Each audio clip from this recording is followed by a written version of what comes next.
So this is lecture number 6 of elasticity, and from the last two lectures we have been practicing solving problems from elasticity. Today also we are going to solve new problems. तो चलो सबसे पहला problem मैं आपके सामने लेके आ रहा हूं, नोटबुक रेडी रखो. Okay, now these problems are going to be based upon bulk modulus and shear modulus. bulk modulus and shear modulus. तो चलो भाई, let us start from here. ये वाला क्वेश्चन देखो, क्वेश्चन नंबर 44. ये आ गया आपके सामने. नोटबुक रेडी रखो भाई, ये आपके सामने है. What increase in pressure is required to decrease the volume of 200 liter water by 0.004%? Given bulk modulus of water is equal to, water का बल्क मॉडुलस कितना दिया है 2100 मेगा पास्कल, और तुमको वॉल्यूम में वॉल्यूम स्ट्रेन कितना दिया है, ये दिया है वॉल्यूम स्ट्रेन. कितना है वो 0.004%. इसका मतलब हो गया 0.004 अपॉन 100 ना, परसेंट मतलब पर सेंचुरी अपॉन 100. ये आएगा 4 इंटू 10 टू द पावर 123, मतलब 10 टू द पावर -3 अपॉन नीचे क्या है 10 टू द पावर 2. ये आएगा 4 इंटू 10 टू द पावर -5. ये आएगा आपका वॉल्यूम स्ट्रेन. ये वॉल्यूम स्ट्रेन है. तो आपके पास बल्क मॉडुलस है, वॉल्यूम स्ट्रेन है. बल्क मॉडुलस की डेफिनेशन क्या होती है, mod of delta P upon delta V by V. तो delta P is equal to क्या आएगा, B into delta V by V. तो कितना आएगा ये, B is 2100 mega pascal. Mega मतलब 10 टू द पावर 6, और डेल्टा वी बाई वी कितना है 4 इंटू 10 टू द पावर -5. कितना आएगा ये 21 into 4 8400 into 10 to the power 1, मतलब कितना होगा ये 84 into 10 to the power 3 pascal, मतलब 84 किलो पास्कल ना. ये आपका आंसर आएगा 84 kilo pascal. This is your right answer, 84 kilo pascal. समझे कि नहीं समझे, एवरीबॉडी अंडरस्टूड? चले अगले क्वेश्चन पे. चलो भाई, ओके ओके, नेक्स्ट क्वेश्चन लेके आ रहा हूं मैं आपके सामने.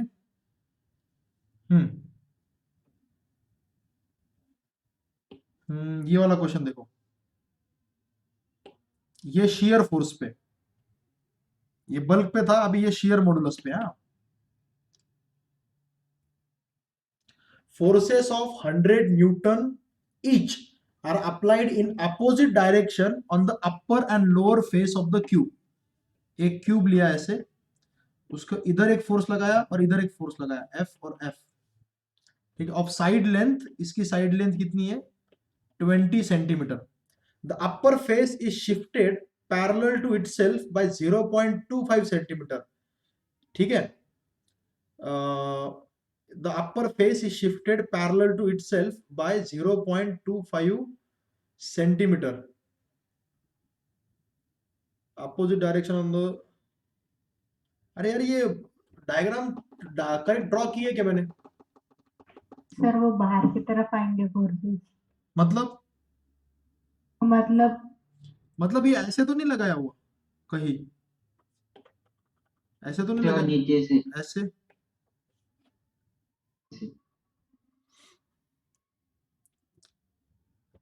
देन द डिस्प्लेसमेंट, ये किस चीज का डिस्प्लेसमेंट पूछ रहे बेसिकली? मतलब चेंज इन लेंथ होगा वो. हाँ, चेंज. जाएंगे ना तो थोड़ा आड़ा होगी. then the displacement would be what? Sir वो फोर्सेस बाहर की तरफ खींच रहे ऐसा लगता. रुको मैं फिर से पढ़ता हूं. Let us see. Forces of 100 Newton each are applied in opposite direction on the upper and lower face of the cube of side length 20 centimeter. ठीक है, तो ये जो अपर फेस है और बॉटम फेस है, उसकी साइड लेंथ कितनी है 20 centimetre. Opposite direction on the upper and lower face applied in opposite direction. यार इसका इसमें ये भी नहीं मेंशन किया कि फोर्स परपेंडिकुलर है कि पैरेलल है। ये थोड़ा कंफ्यूजिंग क्वेश्चन लग रहा है मेरे को, मतलब उन्होंने प्रॉपर दिया है ना कि upper face is shifted parallel to itself, मतलब वो आपने जो पहले फोर्सेस लिए थे ना वैसे ही होंगे सर वो। पैरेलल टू इटसेल्फ का मतलब क्या है? वो ऐसे आगे शिफ्ट हुआ कि इधर शिफ्ट हुआ? मतलब इधर शिफ्ट हुआ ना, ओके आगे सर। इधर ना, आगे इधर ना, ये हाँ। फर्स्ट डायरेक्शन में ना। सर वो आपने चेंज इन शेप का डायग्राम कैसे दिया था वैसे। वैसा है क्या? एक मिनट रुको। It is like this, you mean to say ये ऐसे और ये फिर ऐसे ऐसे ऐसे। सर ऐसे ही जिसमें हाँ सर। वर्टिकल के साथ आएगा वो। ये ऐसे शिफ्ट हुआ और कितने से शिफ्ट हुआ वो? 0.25 सेंटीमीटर। सेंटीमीटर। ओके, और ये ऊपर का जो फेस है इसकी साइड लेंथ कितनी दी है? 20 सेंटीमीटर। 20। फोर्स इधर लग रहा है और फोर्स इधर लग रहा है, ठीक है। एफ दिया 100 न्यूटन। और फिर उन्होंने पूछा क्या है लेकिन, what are they asking? Then the displacement would be. किसका डिस्प्लेसमेंट? मुझे ये प्रॉब्लम में गलती लग रही है। नहीं, मुझे प्रॉब्लम में गलती लग रही है, ये ठीक से मैं दिया नहीं है problem. Then the displacement would be, किसका डिस्प्लेसमेंट भाई? किसका डिस्प्लेसमेंट पूछ रही है? ये तो दे रखा है ना 0.25 इसका डिस्प्लेसमेंट। क्या वही आंसर है क्या? सर तो वही होगा। अरे ये क्वेश्चन ठीक नहीं लग रहा मेरे को, मतलब प्रॉपर नहीं आई थी, प्रॉपर वर्डिंग नहीं इसकी। क्या है हाँ क्या?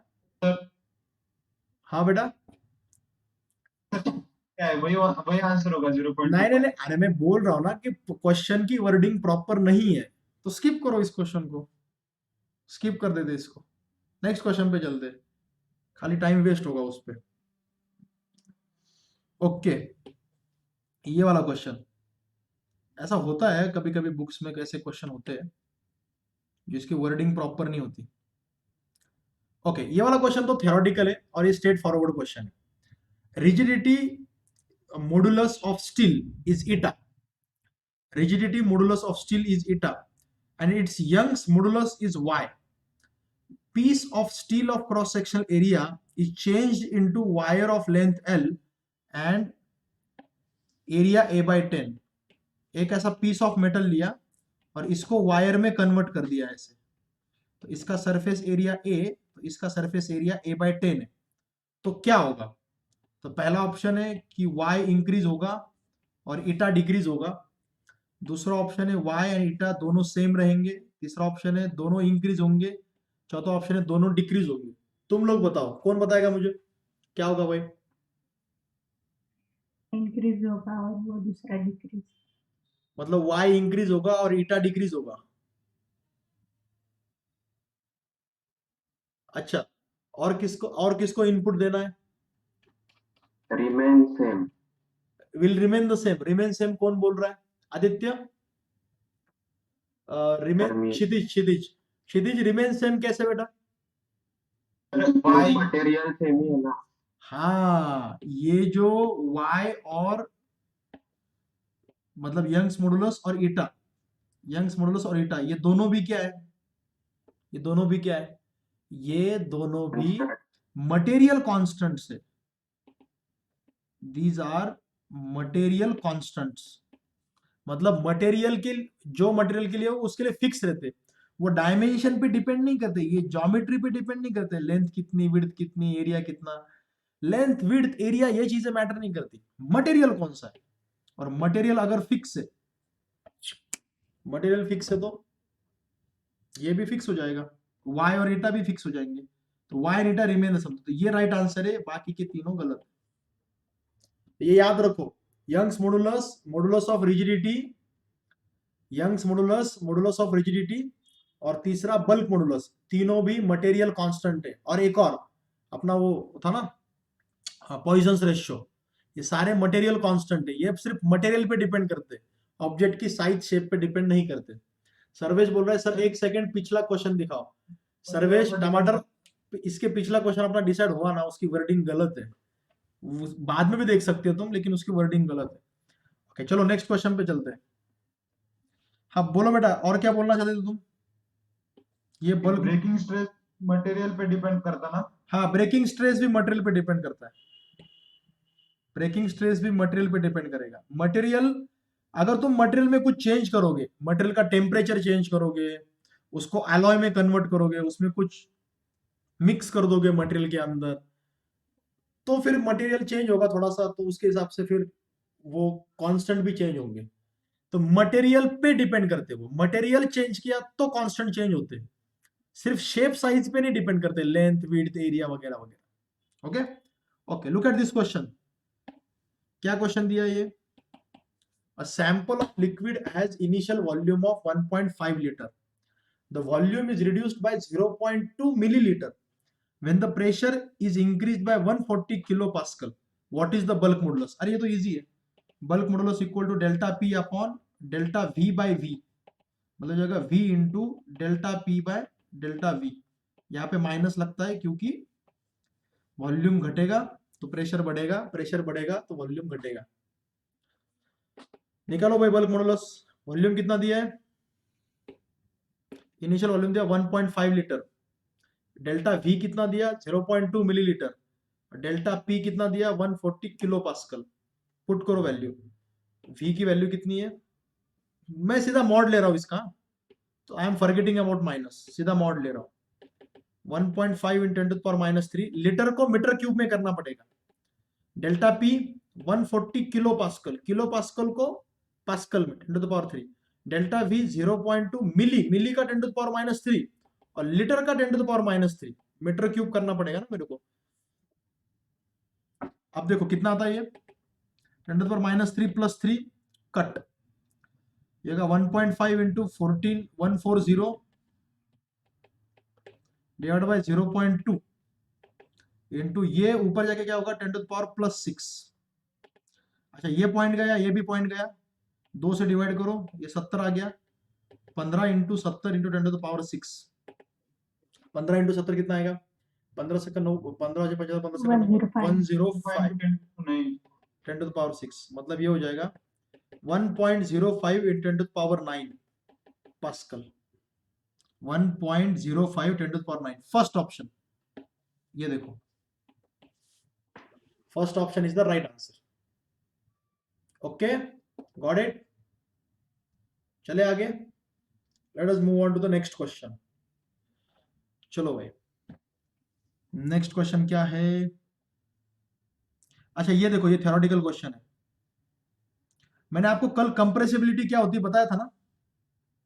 क्या होती है compressibility? Upon bulk modulus. Right, 1 upon bulk modulus. Right, उस हिसाब से इसका क्वेश्चन क्या आएगा?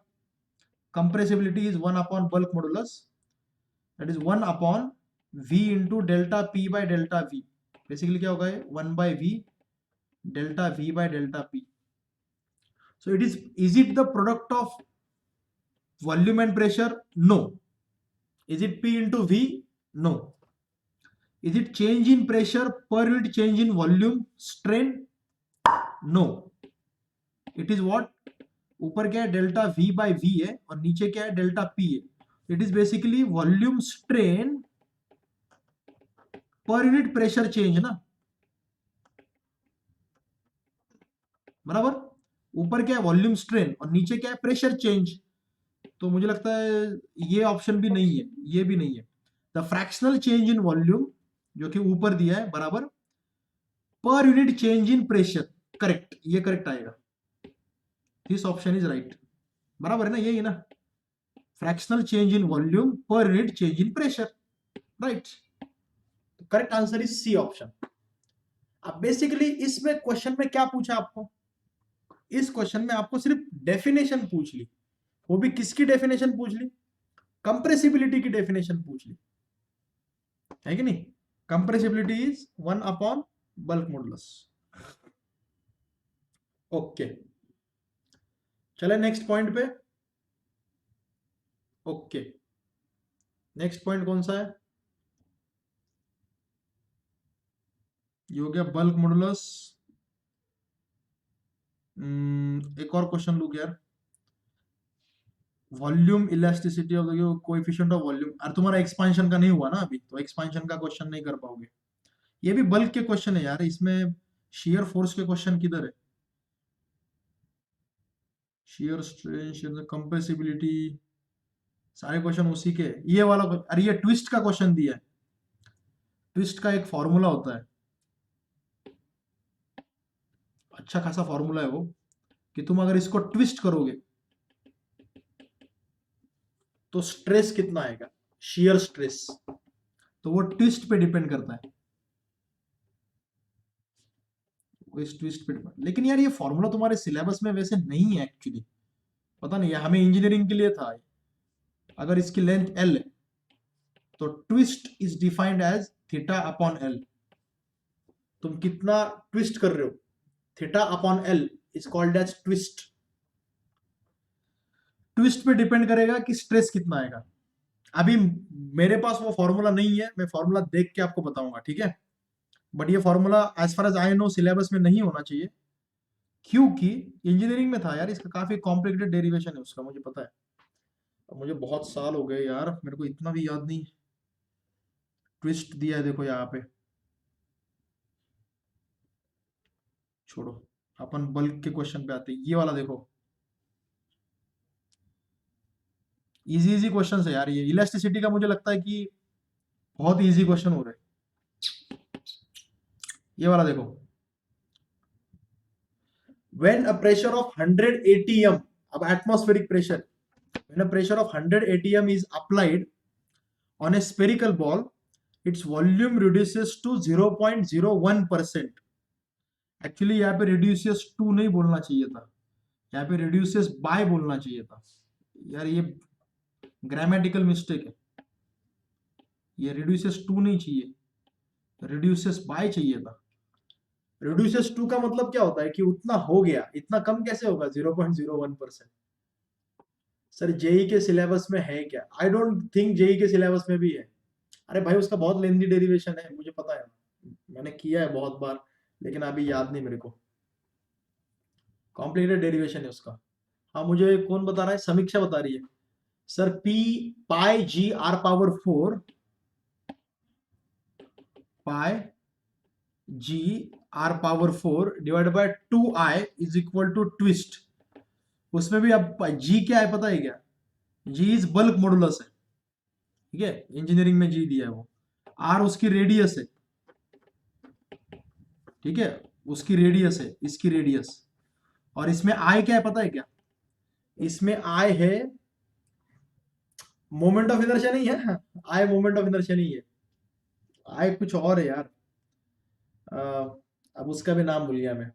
It's not moment of inertia but I something else, geometric average. नहीं नहीं नहीं, तो आई डेंसिटी कैसे होगी? आई कुछ तो भी, जैसे तुम मोमेंट ऑफ इनर्शिया कैसे कैलकुलेट करते हो, integration mass into R square ना। ये आई बेसिकली है एरिया इनटू आर स्क्वायर, ऐसा है वो। इसको कुछ तो भी नाम है, there is some name to it. Intensity नहीं, नालायक को इंटेंसिटी कहा गई यहाँ पे, इंटेंसिटी वेव में होती है। तुम इंटरनेट पे सर्च करोगे तुमको यही फॉर्मूला मिलेगा, जो कि इंजीनियरिंग का फॉर्मूला है, उसको साइड में रखो। तुम्हारे लेवल पे जो फॉर्मूला यूज करना चाहिए वो मैं ढूंढ के बताता हूँ तुमको, डोंट वरी, तुम पहले अभी इस पे फोकस करो। ओके, इतना प्रेशर लग गया, इतना वॉल्यूम स्ट्रेन आ गया। What is the bulk modulus, what is the bulk modulus of the rubber in dyne per? अरे ये रबर है क्या? Okay okay okay okay okay, तो ये रबर है तो फिर भाई इतना कंप्रेस हो सकता है, ये इतना कंप्रेस हो सकता है क्योंकि ये रबर है ना। तो हाँ sir, option number C. Option number C. कैसे निकाला बताओ मेरे को? सर ये हाँ, सर। सीपी सिंह में। ओह, हाँ सर। अरे डायरेक्ट आंसर मत बताओ मेरे को, टमाटर तुमने बताता ना हाँ सर। सर, वो एक मिनट। बल्क मॉडुलस मतलब प्रतीक, हाँ नेगेटिव, हाँ sir, negative of change in pressure upon change in volume. Volume पर यूनिट वॉल्यूम, हाँ। अच्छा तो तुमने ये 1 एटमॉस्फेरिक प्रेशर मतलब 10⁵ ये बराबर है, 10⁵ पास्कल होता है अप्रोक्सीमेटली, बराबर है। और डेल्टा v बाय v क्या लिया तुमने? सर उसको अपन 100 से मल्टी डिवाइड करना पड़ेगा परसेंटेज में, इसलिए ये 0.01% है, तो उसको 100 से डिवाइड हाँ। करना पड़ेगा। ये हाँ आएगा सर, 0.01 अपॉन 100, अपॉन 100। तो ये हो जाएगा 10 टू द पावर -2 अपॉन 100, मतलब 10 टू द पावर -4 हो जाएगा ये,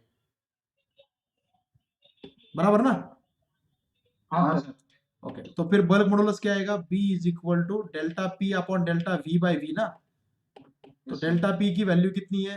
100 इंटू 10 टू द पावर 5, और डेल्टा V बाय V की वैल्यू कितनी है? 10 टू द पावर -4। ये ऊपर जाएगा 100 इंटू 10 टू द पावर +9, मतलब ये और ये 1 इंटू 10 टू द पावर 11 हो जाएगा ये, लेकिन ये पास्कल में आएगा, न्यूटन पर मीटर स्क्वायर। इनको आंसर सर को तो 1 pascal is equals to 10 newton per metre square. ना ना ना ना ना, डाइन पर सेंटीमीटर स्क्वायर में चाहिए उनको, डाइन पर सेंटीमीटर स्क्वायर। हाँ सर, तो वो 10 का मल्टीपल होता है सर। हाँ, वो कैसे आएगा? 1 newton per metre square, 1 newton is 10 to the power 5 dyne, and 1 metre is 100 centimetre ना, 10 टू द पावर 2 सेंटीमीटर, उसका स्क्वायर है ना ये, मीटर स्क्वायर बोले तो हो जाएगा 10 to the power 5 dyne upon 10 to the power 4 centimetre square. तो 10 to the power 5 upon 10 to the power 4 is 10, 10 dyne per centimetre square. मतलब तुमको अगर न्यूटन पर मीटर स्क्वायर को कन्वर्ट करना है इसमें, तो 10 से मल्टीप्लाई करना पड़ेगा। तो इसको 10 से मल्टीप्लाई करो, बल्क मॉडुलस आएगा 1 into 10 to the power 12 dyne per centimetre square, बराबर है। ये तुम्हारा आंसर है, correct. 1 into 10 to the power 12, this is the right answer. Okay, got it? समझे? ओके, आदित्य कुछ पूछना है बेटा? श्रेया?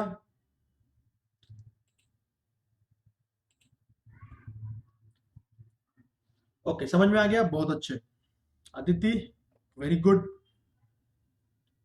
तो बस न्यूटन पर मीटर स्क्वायर को डाइन पर सेंटीमीटर में कन्वर्ट करना था, और ये जो मैंने पहले बोला था ना, वो सही बोला था मैंने, कि ये रिड्यूसेस टू नहीं चाहिए, ये रिड्यूसेस बाय चाहिए, रिड्यूसेस बाय, मतलब वो तुम्हारा स्ट्रेन है। ओके, चलो भाई एनर्जी के कुछ क्वेश्चन करते हैं अभी।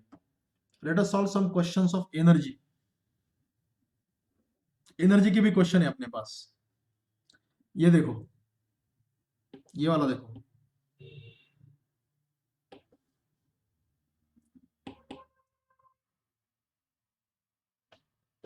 if the potential energy of a spring is V on stretching it by 2 centimeter, then what is its potential energy when it is stretched by 10 centimeter? बोलो, तुम तो इसका आंसर डायरेक्टली ऐसे भी दे सकते हो, वर्बली भी दे सकते हो। पोटेंशियल एनर्जी क्या होती है? Half K X square. तो potential energy is proportional to X square ना। तो ओरिजिनल एक्स कितना है? 2 सेंटीमीटर, उसको कितना कर दिया तुमने? 10 सेंटीमीटर। तो तुमने इसको 5 टाइम्स बढ़ा दिया ना, 5 टाइम्स। तो ये 5x का स्क्वायर कितना होगा? 25x square. 25। मतलब U2 जो आएगा, U2 जो आएगा वो 25 टाइम्स ऑफ U1 आएगा ना। तो पोटेंशियल एनर्जी 25 टाइम्स हो जाएगी अगर x 5 टाइम्स हो गया तो। D answer. Okay, correct. चलो भाई अगले क्वेश्चन पे।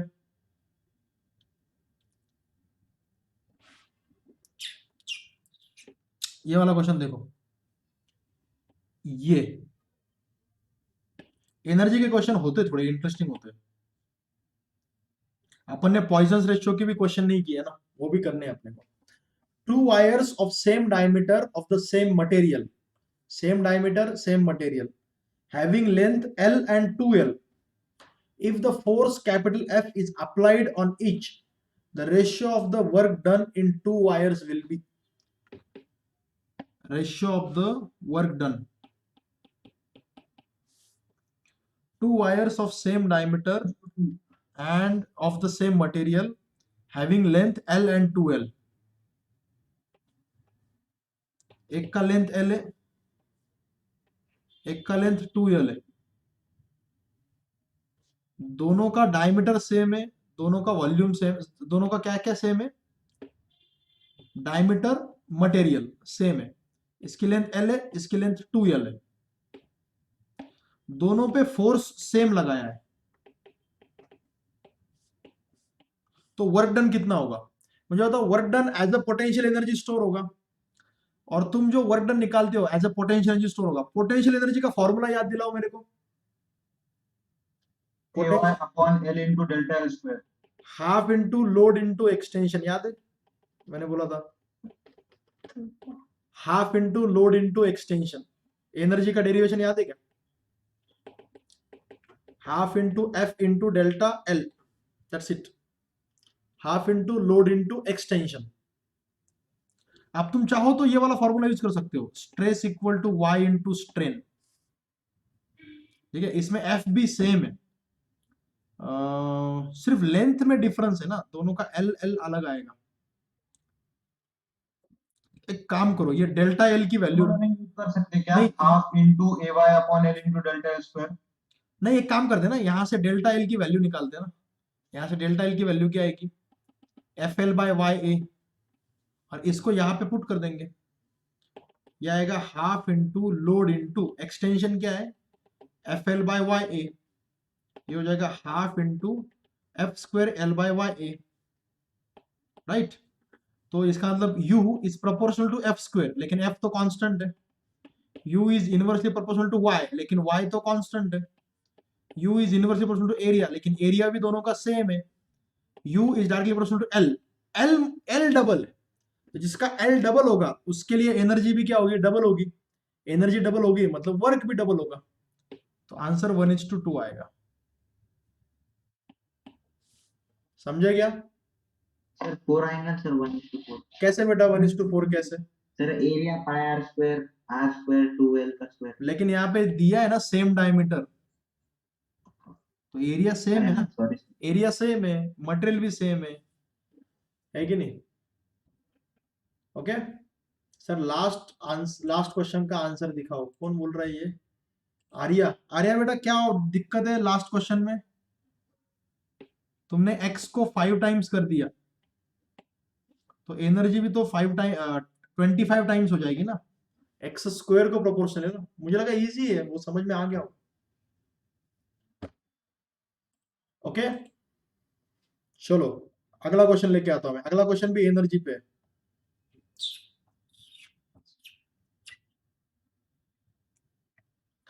ओके ये देखो 71,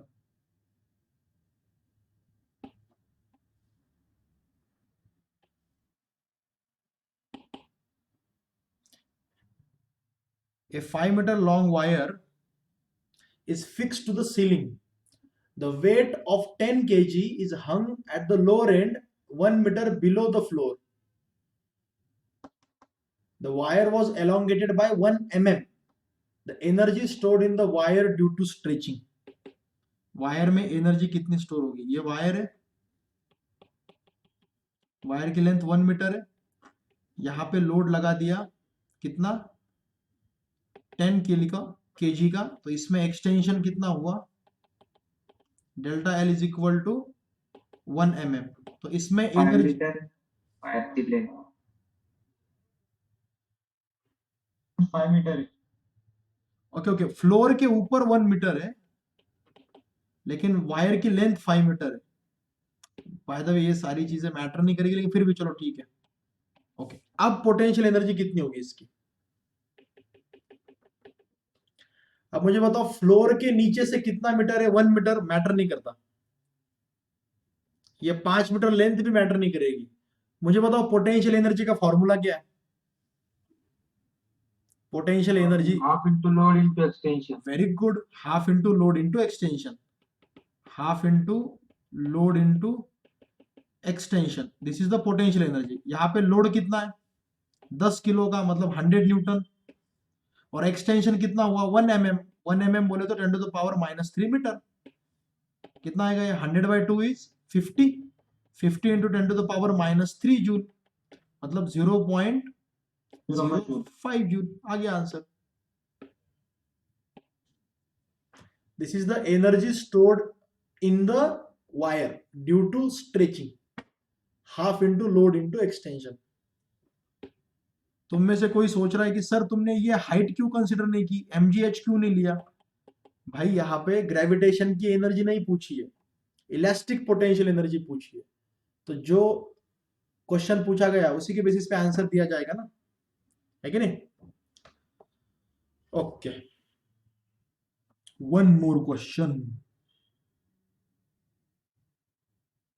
ये भी क्वेश्चन ऐसे ही है।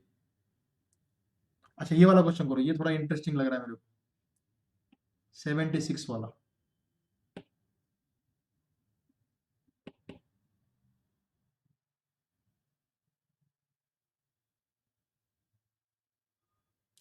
Wires A and B are made from the same material. A has twice the diameter and 3 times the length of B. ठीक है? Are made from the same material A and B. A has twice the diameter, ठीक है, and 3 times the length of B. If the elastic limits are not reached when each is stretched by same tension, the ratio of energy stored in the A to that in the B is. A में जो energy store होगी और B में जो energy store होगी, इनका ratio क्या होगा? That is a question. चलो सॉल्व करो। I think you can do it. I am giving you 1 minute.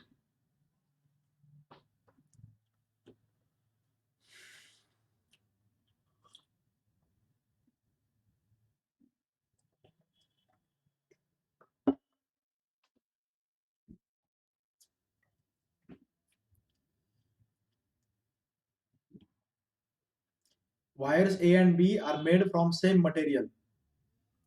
A has twice the diameter and 3 times the length of B. If the elastic limits are not reached when each is stretched by the same tension, the ratio of energy stored in the A to that in the B is. 4 चलो कौन सा option बेटा? Fourth option. Material same है। Second option.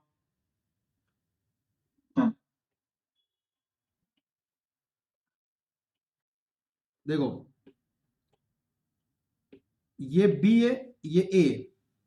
अगर इसका diameter D है तो इसका डायमीटर 2D है ऑप्शन ए। और इसकी लेंथ L है तो इसकी लेंथ 3L है। अब इनको सेम फोर्स लगा दिया दोनों को, इसको भी F लगाया, इसको भी F लगाया, ठीक है। अब पहली बात तो ये समझ लो, क्योंकि डायमीटर डबल है तो एरिया का क्या होगा? अगर इसका area area is proportional to diameter square ना, तो इसका एरिया क्या आएगा? 4A आएगा ना, क्योंकि डायमीटर डबल है तो एरिया क्या आएगा? 4A। ओके ओके, अभी दोनों को सेम टेंशन लगाया तो रेशियो ऑफ एनर्जी, तो एनर्जी स्टोर्ड क्या होती है? एनर्जी स्टोर्ड होती है half into load into extension. अब दोनों के ऊपर लोड तो सेम है ना, एफ एफ लोड तो सेम है, तो हमें फोकस करना पड़ेगा एक्सटेंशन पे। जो रेशियो एक्सटेंशन का आएगा वही रेशियो एनर्जी का भी आएगा।